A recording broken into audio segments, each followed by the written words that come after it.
ওরে ভাই রে ভাই, এইটা কি করলো মেগাস্টার শাকিব খান? মানে রীতিমতো একটা তাণ্ডব ছড়িয়ে দিল, রীতিমতো সবকিছু বরবাদ করে দিল ভাই। 14 ঘন্টায়, মাত্র 14 ঘন্টায় দ্বিধা গানটি ইউটিউবে 1 নম্বর ট্রেন্ডিং এ চলে এসেছে এবং 14 ঘন্টায় প্রায় 1 মিলিয়ন ক্রস করে ফেলেছে ভিউজের দিক থেকে।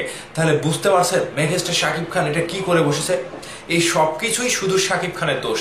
আমি সবকিছুই শাকিব খানের দোষ দেবো এই কারণেই, এই গানটি ছাড়ার পরে ভাই ভক্তদের ঘুম হারা হয়ে গিয়েছে, সারা বিশ্বে একটা তাণ্ডব ছড়িয়ে গেছে, সারা বিশ্বে একটা বরবাদময় গানের একটা রীতিমতো ঝড় চলছে। কারণ কি, এই গানটা বাংলাদেশে যখন মাত্র 14 ঘন্টায় 1 নম্বর ট্রেন্ডিং এ চলছিল, তখন এই গানটি বাংলাদেশের পাশাপাশি সৌদি আরবে 7 নম্বর ট্রেন্ডিং এ চলছে।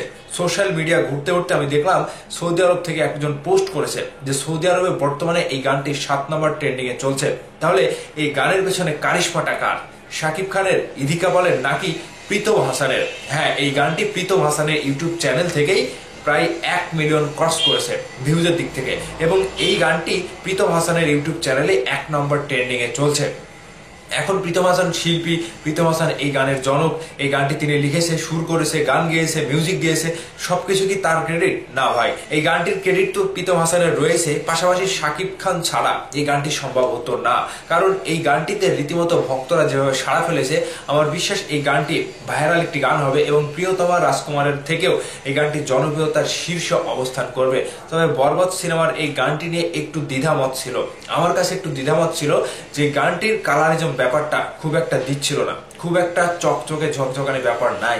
মানে তার কারণও রয়েছে, তার কারণটা হচ্ছে ইনডোরের ভিতরে শুট আর অফিসের ভিতরে যে শুটগুলো ছিল প্রথম অবস্থায়, সেই শুটগুলো একেবারে মানে পেছনে সাদা ব্যাকগ্রাউন্ড হওয়ার কারণে মানে সেই ফিলটা আসছিল না, ফেসটা যেন একটা ধোঁয়াশা ভাব ছিল। ঠিক সবকিছু মিলে ওই প্রথম যে অফিসের ভেতরে শুটটা ছিল সেখানেই এরকমটা পাওয়া গিয়েছে। পরবর্তীতে রুমের ভেতরে সবকিছু ঠিক হয়ে গেছে।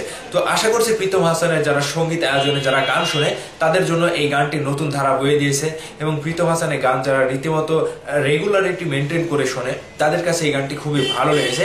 এবং আমরা যে ফিলটা পাচ্ছি যে প্রীতম হাসানের কণ্ঠটা খুবই ধীরে ধীরে আসছে, খুবই সাউন্ডটা কম, মিউজিকের যে একটা ধারা খুবই ধীরে ধীরে স্লোলি উঠছে, এই যে ব্যাপারগুলো, এই ব্যাপারগুলো শাকিব খানের বরবাদ সিনেমার সাথে বর্তমান সময়ে কতটুকু ম্যাচিং করে সেটা সিনেমা হলে যখন বড় পর্দায় বড় সাউন্ডে যখন আপনারা শুনবেন তখন বুঝতে পারবেন যে গানটা কিভাবে আপনাদের মাঝে একটা মুগ্ধতা ছড়াচ্ছে। তো বরবাদ সিনেমার প্রথম গানে যেভাবে বাজিমাত করে দিল মেগাস্টার শাকিব খান, আশা করছি আগামীতে আরো দ্বিতীয় গান আসবে, আইটেম সং আসবে, প্রত্যেকটা গানে নতুন কোনো চমক নিয়ে মেগাস্টার শাকিব খান আবারও নতুন ভাবে বরবাদময় করে তুলবে পুরো বিশ্বকে। সোশ্যাল মিডিয়ায়, ইউটিউব এবং ফেসবুকে তো যেভাবে কাঁপিয়ে দিয়েছে ভাই, শাকিব খানের অফিসিয়াল ফেসবুক পেজ থেকে শুরু করে ইদিকা পাল, মেহেদেশা, হৃদয়, মানে সবাই এই যে ভিডিওগুলো শেয়ার করেছে। তো সবকিছু মিলিয়ে বরবাদ টিম, বরবাদের প্রযোজক যা কিছু আমাদেরকে বলেছিল তার পুরোটাই আমরা পেয়েছি। ভক্তরা হতাশ হয়নি।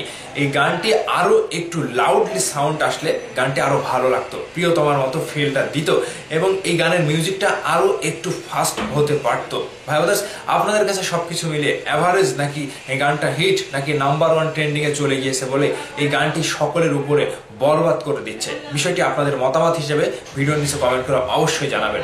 ভালো থাকবেন, ধন্যবাদ সম্পূর্ণ ভিডিওটি দেখার জন্য।